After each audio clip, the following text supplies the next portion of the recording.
So, let me start this off by saying I apologize for how long this may be. My dad passed when I was 15. Him and my mom weren't all that close by that time, so while it hit me hard, she wasn't as fazed as you'd expect. I joined the military when I was 17, and in my first year out of the house my mom remarried. I never really vibed with him, just had different personalities and such. He would often make snide remarks and tell me to man up about any inconvenience I'd be upset about. This led to spats between us, and I was often just as at fault as he was for these disagreements, though it never got too serious. I got medically discharged after a little under 5 years and my mom and him said they'd be happy to have me back in the house. I told them it'd be brief, just until I got on my feet and got a job, and even offered to pay rent, to which they declined. About 3 days into being back home my stepdad went alone with me, asked what he thought a fair rent would be. I was confused, but it was his house, so we came to an agreement, and I kept it from my mom assuming he did not want her to know as he never mentioned it around her. I never asked for anything from them, not out of spite, I just wanted to do things myself. He had a son from a previous marriage. Him and I didn't share many common interests or anything, but I never had any issues with him. I'd say we got along. The only thing is, he was given a lot from them. Paid for his schooling, paid for his car, paid for his living arrangements, through college and even after. I was a little less than a year older than him, so he started college right after they married. Like I said, I didn't want or need the help, but it felt lame that he'd get all that assistance and I was immediately asked for rent, but I digress. I moved out after 3 months, and not long after met a girl who I was crazy about and we started dating. It was my first relationship, and I was over the moon the entire time. Like in that early relationship haze, but it was just constant. I was very nervous to bring her home. My mom and I were very close, and I always worried she'd be very judgmental of a girl I'd bring home. My worries ended up being unwarranted. They got along extremely well. My GF does not have a family really. Long story, so my mom and stepdad became like that for her. Her and my mom hit it off extremely well to the point they were hanging out just the two of them at times, and it made me extremely happy. My stepdad even really liked her, and I felt it brought us closer together, which isn't something I felt I wanted until we were. His dad abandoned his family growing up, and he put himself through school and got a nice high-paying job all by himself, which I had immense respect in him for. About a year and I knew this was the girl I was going to marry. I told my mom and stepdad and they both seemed extremely happy. She was practically part of the family already. My mom gave me her engagement ring, my dad gave her, which she kept.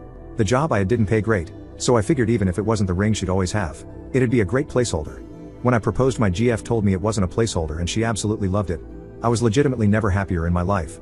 We started wedding planning and my mom and stepdad said they'd help take care of the finances. It was the first time they'd offered to help me financially and it really meant a lot. Fast forward to about 3 months later, I get a call from my stepdad who said I needed to come over. Felt a bit ominous, but I went over there after work. When I got there, my mom, stepdad, stepbrother, and fiancé, I saw her on the couch and could tell she had been crying. I immediately thought someone had died and went to go sit next to her when my stepdad stopped me.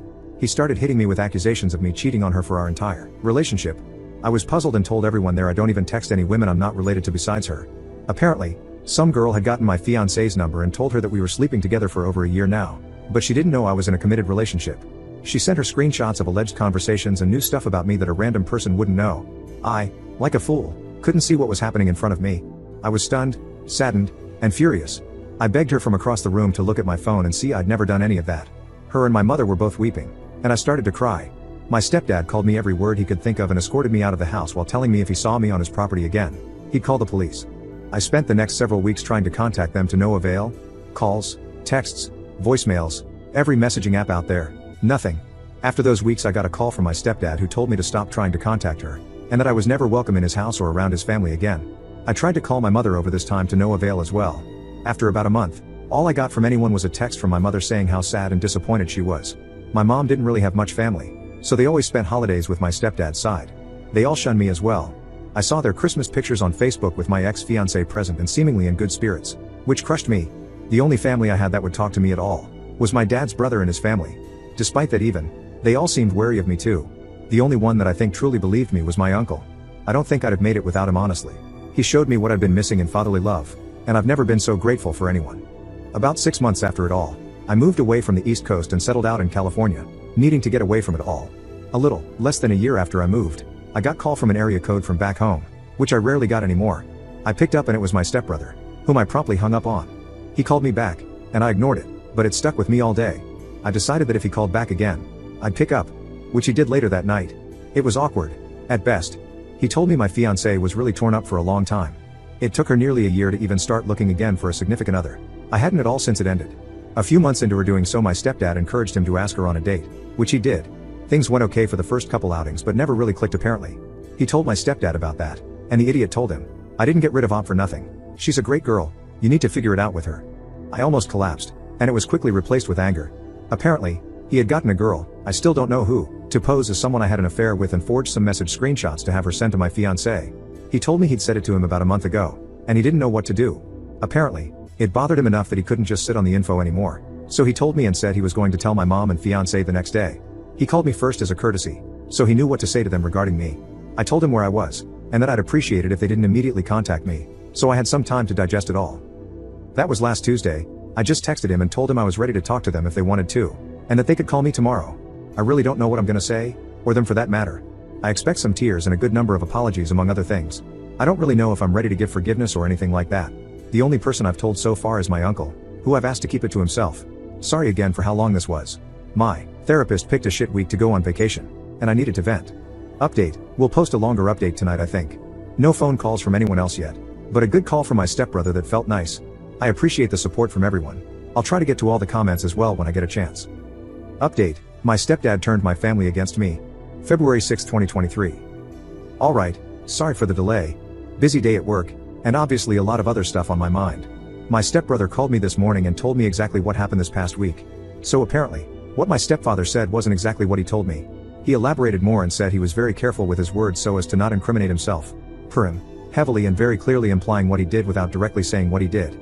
Thing about my stepbrother is, he's much smarter than me.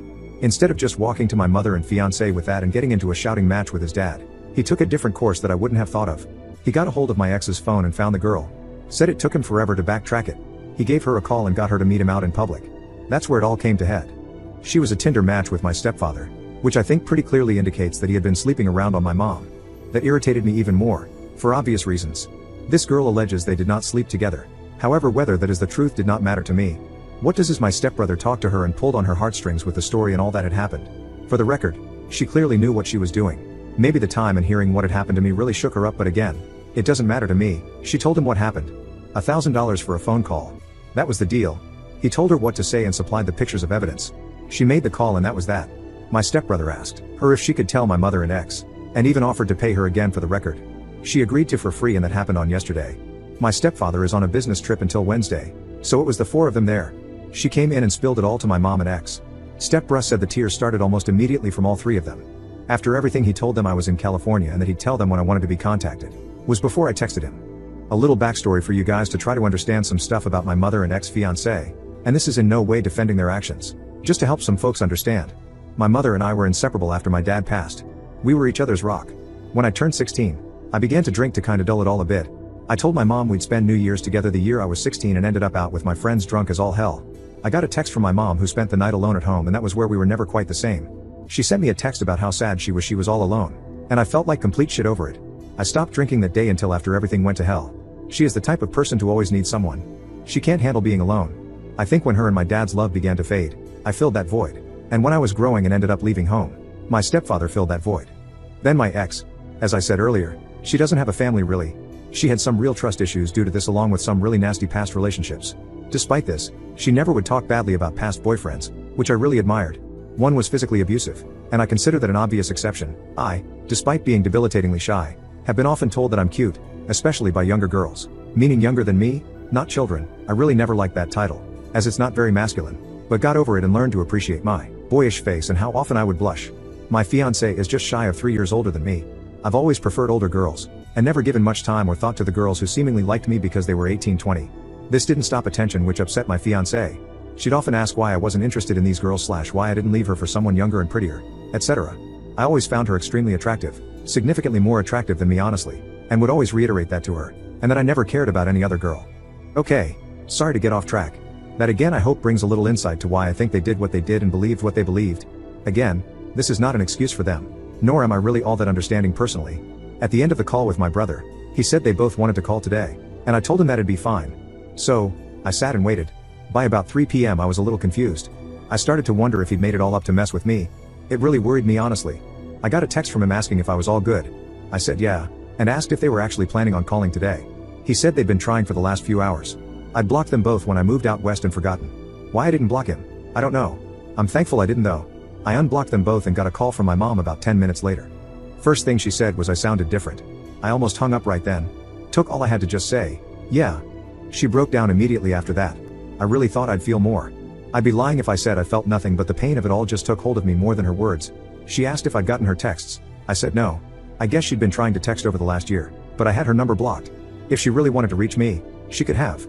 Maybe that's a little shitty, but I know it's true. I pretty much told her that I'd be willing to build some semblance of a relationship back with time, and she was happy with that. She also told me she was getting all her necessities out of the house before my stepfather got home, and she'd be filing for divorce immediately. I believe her too. She may be a poor excuse for a mother in my eyes, but she's never been someone to take half measures. I really wish I could be there to see that prick's face when he comes back to an empty home. My ex got the phone next and did the same tearful apologies my mom did. I felt a little more with her. I actually tried to get her to think and remember how many times I told her I'd never do that to her and how much I loved her. She was beside herself, and to be honest, I'm glad. We talked for about half an hour, and I really thought it was pleasant. Even though I told myself for over a year now that it'd never happen again, thought there could still be something for us. She told me she still had the ring, and it made me upset. I told her to give it to my mom, cause it didn't belong to either of us anymore. I could tell that really crushed her, and selfishly, I wanted it too. She asked if she could call/text me.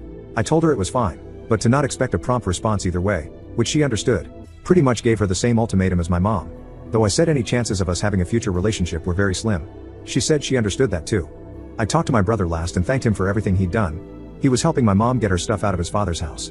He apologized for all that had happened and told me he was going to go tell the rest of the family everything as well. Them, I have no connection to and won't say a word to, I don't imagine. Except my stepdad's mother. Oldest person in any of the families, and she wished me a happy birthday and Merry Christmas over the last year. Maybe she was old enough that she doesn't care. Maybe she felt bad. But I'll talk to her, odd as it is. Sorry for all the rambling. I fly home for my uncle's 60th birthday the first week of March. It'll be my first time home since I moved out here. I'll definitely plan on seeing my brother as well. I'm not adverse to seeing my mom and ex, but I've made it clear to them that I've got a lot of healing to do, and so do they. If anything further happens, I'll update again. Maybe after that trip home, but that looks like it for the time being. Also, this is kind of the last social media I have. I haven't been on here super often in the last year for the reasons I'm sure you could guess. I truly haven't seen any similar stories to mine that have been referenced in the comments, though I'd like to if you can find them. I'm more than happy to answer any questions anyone would have regarding this whole thing to the best of my knowledge. Thank you everyone. Brief update on February 8th. Got a call from a number back home. I deleted most of my numbers a while ago from anyone I wasn't talking with. I picked up and it was my stepfather. He said hello and I hung up and blocked the number. I immediately called my mom, fiancé, and brother. They're all safe, not around him. Mom is in hotel that he doesn't know about. Fiancé and brother are at their residences, and both say they feel adequately protected. He is not by any indication a violent man, but better safe than sorry. My brother said he got a call from him this morning when he got home after my mom wasn't there and wouldn't answer. Brother told him what happened and not to contact any of them. Not sure how long he sat there, but he called me around 3 p.m. Pacific. About an hour ago I got a message from a different number saying, "We need to talk." I assume that's him. I haven't responded. That's the latest. Brief update 2 nights. Stepdad's mother called me. Had her number saved because of what I previously stated. Was a bit worried it may have been him trying to gather some info or something. It wasn't. She's a very sweet lady who did not have to be nice to me in any way but has shown me compassion. She was very nice and wished me well while also apologizing on behalf of the family. I thanked her and wished her the best too. Shocking he came from that woman. Update 2. My stepdad turned my family against me. Alright, sorry for the delay everyone. Work has been busy, and I just got home this past weekend. I sat on that message from what it turns out was in fact my stepfather. My curiosity got the better of me and I called him. I did do what some had suggested and recorded the call using a different app. I wish I could say the call provided me something, but that would be disingenuous. Hearing his voice made my skin crawl. He asked how I was. I told him to cut the shit, and he laughed. Nothing incriminating on his end, of course. Talk was about 3 minutes long. About nothing. I did ask him why he wasn't content with me being with her. He said I wasn't man enough, and that a woman like her would have been wasted on me. He has a very traditional way of thinking relationship-wise. Which is especially funny, because it shows how much he never knew about our relationship, or her in general. Without going off on a tangent, my ex is pretty notably against gender norms. She has a very well-paying job and told me she'd never be comfortable being a stay-at-home mom/wife. She often took the initiative for stuff in our relationship, etc. There wasn't really much to take away from the conversation other than that. I don't really know what he wanted, but I told him not to call me again and hung up. Not very eventful on that front. I flew back home prior to the weekend last week and went to my uncle's birthday party. Had a good time and the family was very welcoming and apologetic for not being more supportive after everything. None of them were ever rude or anything. I've got no negative feelings towards any of them. I talked with my brother and set up a meeting at his place with my ex and mother on Wednesday night. On Wednesday, I went over there and got what I expected. Lot of tears. Lot of apologies. I admittedly had a tough time keeping it together. I talked with both of them and my brother all independently. Mom has already filed for divorce, which is good and I appreciate her doing so. We had a decent conversation. You can tell it's strained, but I think we're making some progress towards healing. My brother and I had a good talk. It was nice to talk with him in person. He apologized for everything that had happened, and I accepted it. Can definitely tell he feels remorse for how it all shook out, and for the work he put in to make it right. I definitely don't hold a grudge. My ex and I had a very long discussion through most of the night. We'd been talking over the phone for the last couple weeks already. A lot of it was just catching up. We're obviously two very different people now after nearly a year and a half away. We had some more serious discussions later on, about everything. About how screwed up it all was and how broken I was by it all. She told me she'd already seen a therapist and asked if I would be willing to come with her to her appointment Thursday. She's gone above and beyond for everything I could have asked of her the last few weeks, and I am really truly appreciative of it. I went with her to her therapy appointment, which I feel was very productive for everyone. Her therapist seemed to be very appreciative of me being there as well. So we stayed talking for a while after, and I decided to ask if she wanted to go out Saturday night. So that's the plan right now. I don't know exactly what's going to happen, but I wanted to show her that I appreciate the effort she's putting in to try and mend what's been broken. And selfishly, I'd like to see her in a setting that isn't like the ones we've been in. So that's the update for now. Things are looking up. Haven't seen any of my stepdad or his family since getting home. Appreciate all the support from everyone. We'll update with anything new. Update 3/5. Date went very well. We had a nice night together. Got dinner. Went to an arcade after, which we used to do somewhat frequently. It's the first date I've been on in nearly a year and a half, and I enjoyed myself a lot. We went back to her place after and talked. Going to discuss the next steps during this week before I head back to California. The distance part is going to be the hardest part, but I think it'll help keep the rose-colored glasses off if we aren't with each other constantly. Thank you again for the support from everyone. Update 7/10. A lot of folks were asking for another update. Thanks TikTok. I have remained in contact with my brother, mom, and ex-brother, and I still talk a reasonable amount. Mom and I have been building back. Definitely some improvements there. I'm truly glad she's back in my life, even if it's gonna take some time for her to really be like a mother to me again. My ex and I spent a long time trying to see what was the best way to go about things. She flew out and spent time with me in California, which was very nice. At the moment we're not together, and I think that's best for right now. As for my ex-stepfather, I really have no clue. He tried to contact my mother a few times following everything, but he never got a chance to talk. He hasn't been in contact with me at all, and for that I'm thankful. Hope I never run into him again. Life changes. I did end up moving back east for a new job. Few states away from my family still, which I think is healthy. I'm happy to answer any other questions you guys might have. Thank you for all the support in this madness.